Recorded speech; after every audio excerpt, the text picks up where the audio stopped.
Pourquoi ne crois-tu pas en Dieu? Eh bien, c'est une question très étrange. Pourquoi ne crois-tu pas en Dieu? C'est toi qui l'as inventé. Pourquoi le ferais-je? Le plus grand tour de passe-passe de la religion n'était pas de convaincre certaines personnes qu'il y avait un Dieu tout-puissant. C'était de convaincre tous les autres que on ne pouvait pas ridiculiser l'idée.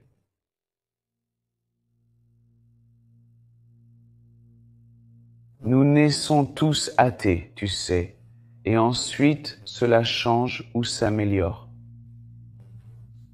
Franchement, le mot athéisme ne devrait même pas exister. Il ne devrait pas exister. Tu n'en aurais pas besoin. Il n'y a pas de mot pour ne pas croire aux faits, tu sais. Et si les gens n'inventaient pas constamment ces journées impossibles et étranges, nous n'aurions pas à les nier. Le cerveau humain, lorsqu'il est jeune, est une éponge. Il doit absorber toutes les informations. Il doit faire confiance à ses parents, à ses aînés, pour survivre. Sans poser de questions. Ne touche pas le feu. Pourquoi? Ne t'approche pas du loup. Ne touche pas cette araignée avec un point rouge. Ne touche pas ça. Pourquoi? Ne pose pas de questions. Crois en Dieu. Quoi? Il y a un Dieu.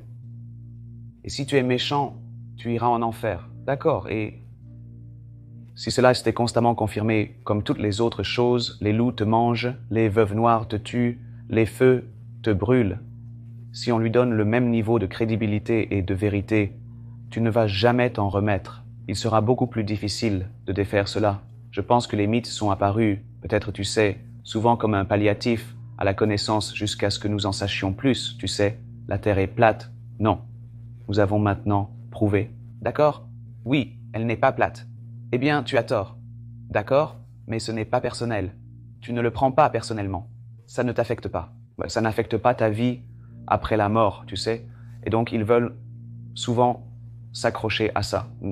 D'accord, mais seulement à cause de la façon dont ils ont été conditionnés. Bien, nous savons que c'est amusant de dire aux enfants qu'il y a un Père Noël et qu'il y a des fées au fond du jardin et toutes ces choses mignonnes. C'est mignon jusqu'à ce qu'ils aient 7 ou 8 ans. S'ils ont 34 ans, c'est un peu gênant socialement. C'est mon fils. Qu'est-ce qu'il fait? Il cherche des fées. Est-ce qu'il va bien? Nous ferions mieux de partir. Si tu es né dans... Le pays de naissance influence souvent la religion d'une personne. Hindouisme en Inde, christianisme en Amérique, islam au Pakistan. C'est une coïncidence, n'est-ce pas? Que tu naisses toujours dans le bon Dieu. Toujours. N'est-ce pas de la chance? Je suis né sous le bon Dieu. Je suis né dans la bonne religion, donc j'irai au paradis, contrairement aux autres qui vont en enfer. C'est étrange que nous nous accrochions à ces sortes de croyances médiévales. Vous savez d'où vient l'univers? Dieu l'a créé. Lequel ne résout pas le problème pour moi parce que nous disons bien qui a créé Dieu. Et s'ils disent qu'il a toujours existé, alors disons simplement que l'univers là. Alors faisons simplement sauter l'intermédiaire. Les dogmes, la partie dangereuse, n'existent pas uniquement en religion. Il existe de plus en plus d'endroits maintenant que le culte est dans ce qui ne devrait pas être remis en question. Tout ce qui, vous savez, c'est ce que vous voulez remettre en question. Si on vous dit de ne pas remettre quelque chose en question, remettez-le en question. C'est essentiel. Cela devrait être sans importance, mais ce n'est pas le cas, car cela empiète sur les libertés des gens. Certainement la religion, pas la spiritualité. Tu sais, quelqu'un qui croit en Dieu, c'est... bien. Inoffensif. Absolument. Ça ne me dérange pas du tout. La religion n'est pas inoffensive. C'est quand ton Dieu commence à te dire que tu devrais tuer des homosexuels et... C'est à ce moment-là. Ce n'est plus inoffensif. La majorité des croyants ne sont pas fous. C'est autre chose. C'est quelque chose, tu sais... Et nous nous inquiétons pour les personnes qui croient aux mauvais passages de leurs livres sacrés, ainsi qu'aux bons passages. La plupart des gens gentils qui croient en Dieu, ils peuvent faire la différence. Ils le font en connaissance de cause, triant sur le volet et distinguant les bons passages des mauvais, évitant de suivre ces derniers. Selon moi, si vous savez discerner le bien du mal, Vous n'avez pas besoin des textes sacrés. Vous savez, vous êtes déjà une personne morale. Remettre en question ses propres croyances est primordial. Je veux dire, c'est ce que fait vraiment la science. Elle n'essaie pas toujours de montrer qu'elle a raison. Elle suit les preuves, même si cela signifie prouver qu'elle a tort. Elle ne sale pas. Quand la science découvre qu'elle avait tort, elle ne se vexe pas, car elle a aussi fait cette découverte. C'est une question fréquente qu'on me pose. Les gens disent que je suis athée et que j'ai l'esprit fermé. Non, je ne le suis pas. Tu sais, c'est une chose étrange à dire. Je pense que le contraire est vrai. Je vais toujours suivre les preuves, quelles qu'elles soient. Et ils disent des choses comme « Si quelqu'un prouvait que Dieu existe, croirais-tu bien sûr que je le ferais, par définition ? En fait, ce serait la plus grande découverte scientifique de tous les temps. Les scientifiques fêteraient, ils couraient partout pour le moment. Nous n'avons aucune preuve de l'existence de quelque Dieu ou de quelque chose de surnaturel. Jamais, peut-être jamais. Mais qui sait ? Et nous sommes de l'autre côté de ce pont. Nous y arrivons quand quelqu'un présente un pot de Dieu, nous le testons pour sa divinité. Et si nous trouvons qu'il y a quelque chose de divin en lui, nous l'écrirons si vous jetez un tas de pièces sur le sol. Aucun arrangement n'est plus étonnant qu'un autre, et c'est comme s'il travaillait à rebours, parce que c'est ce qui s'est passé. C'est ce que nous pensons être la perfection, nous. Alors nous essayons et nous ne pouvons pas contourner le fait que c'est fou. Nous avons deux yeux. C'est exactement pourquoi je les ai mis. Vous savez, ces sons brillants. C'est exactement, si je faisais une personne, je la ferais exactement comme moi. Et il est difficile de ne pas penser qu'il y avait une volonté à cela, mais il n'y en avait pas.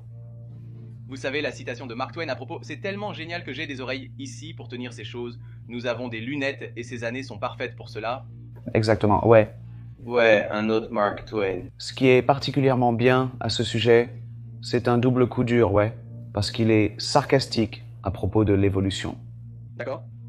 Mais d'une manière étrange, les gens devraient prendre l'analogie des lunettes, parce que nous savons que ces lunettes ont été faites pour les oreilles. Tu vois ce que je veux dire ? C'est étrange. Nous savons que nous avons fait ça, et personne ne dirait jamais quelle coïncidence. J'ai juste trouvé ces lunettes bizarres par terre, et elles s'adaptent à mes oreilles. Et c'est ce que les gens ne peuvent pas comprendre, parce qu'ils veulent faire ça avec tout. Ils veulent faire ça avec, tu sais, ouais, mais n'était-ce pas génial quand il a fait des abeilles comme du pollen ? Tu sais, c'était un coup de maître. J'aurais juste pu ajouter des fleurs et des abeilles. Il a dit, non, je vais les faire, avoir besoin l'un de l'autre. Génial. Tu es un athée pathologique, et donc la pensée de la mort est très finale pour toi. Pour moi, c'est le début de quelque chose de nouveau et de glorieux pour toi, c'est fini, et pour moi, c'est la fin de quelque chose de glorieux. Donc je dois tout emballer. Mais tu sais, je ne suis pas déprimé à ce sujet. Je ne veux pas mourir plus que quiconque. Et je pense qu'il y a un étrange mythe que les athées n'ont rien pour vivre. C'est le contraire. Nous n'avons rien pour mourir. Nous. Avons Plus à vivre. Car nous. Avons tout pour vivre. Car oui, Je pense que c'est précieux. Je pense que c'est beau. Je pense que le monde est incroyable. J'aime les gens, les animaux. L'art, chaque passe-temps. Je ne peux pas croire ma chance que je suis en vie pour ces 70 ou 80 ans. Ou ça pourrait. être moins. Tu sais que je ne suis pas longtemps pour ce monde. Ma grand-mère, elle avait l'habitude de dire ça. Elle a vécu jusqu'à 83 ans, je pense. C'était il y a 40 ans, et je ne suis pas longtemps pour ça. Quelles sont les... T'as dit les choses que tu aimes, quelles sont les choses qui t'énervent, vraiment. Seulement deux choses font vraiment bouillir mon sang, je suppose. Je suppose en général en vieillissant. L'injustice. L'injustice fait tranquillement bouillir mon sang, soit personnel, social, politique. Personnel, je suppose que les deux principales catégories sont notre intolérance religieuse, cette arrogance que tu penses quand même savoir, se disputer sur quel Dieu a raison, ça me déprime un peu, tu sais, et je n'ai aucun problème avec la spiritualité, vraiment pas, tu sais. C'est un autre mythe, et j'essaye toujours de faire la différence entre la spiritualité et la religion. L'une est un sentiment très personnel, un voyage, un espoir ou quoi que ce soit. Un besoin, tu sais, joie et l'autre est un organisme organisé qui utilise cela pour le pouvoir et la corruption, dans de nombreux cas,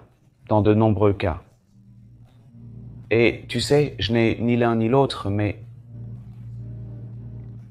je suppose que je pense que quand cela me concerne, c'est là que j'ai mon mot à dire, et la religion me concerne. La religion est très réelle. Nous n'avons donc pas besoin de Dieu pour être bons. Nous n'avons pas besoin de Dieu pour être bons. Et même si c'était le cas, nous ne l'avons pas. Tout à fait. Ce qui compte, c'est ce qui est vrai. Je n'ai pas choisi de vivre, mais j'adore ça.